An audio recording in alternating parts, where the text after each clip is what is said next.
निर्विघ्न कुरु मे देव सर्व कार्येषु सर्वदा।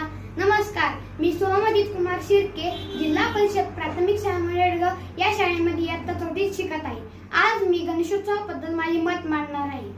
गणेशोत्सव हा सण भारतातच नव्हे तर जगभरात साजरा केला जातो। गणेशोत्सवाची सुरुवात बाळ गंगाधर टिळकांनी 1894 साली सुरू केली। गणेश चतुर्थी ही भाद्रपद शुक्ल चतुर्थीला साजरी होते।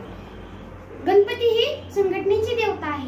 गणपती ही संघटनेची देवता असून तो सर्व गणांचा अधिपती आहे।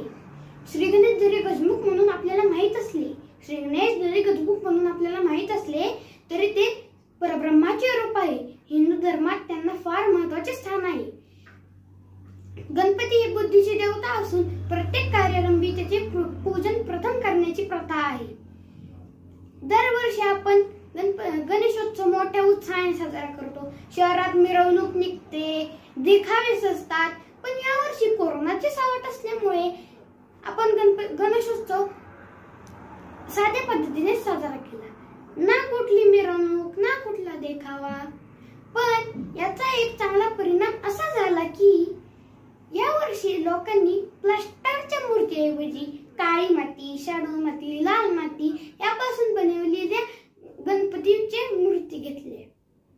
म्हणून काही अनेकांनी गणपती विसर्जन हे घरातच केले। त्यामुळे सर्वजण सुरक्षित राहिले आणि गणपती बाप्पाच्या कृपेने आपण या संकटातून लवकरच बाहेर पडू अशी आशा व्यक्त करतो। गणपती बाप्पा मोरया, मंगल मूर्ती मोरया। मित्रांनो, या व्हिडिओला लाईक, शेअर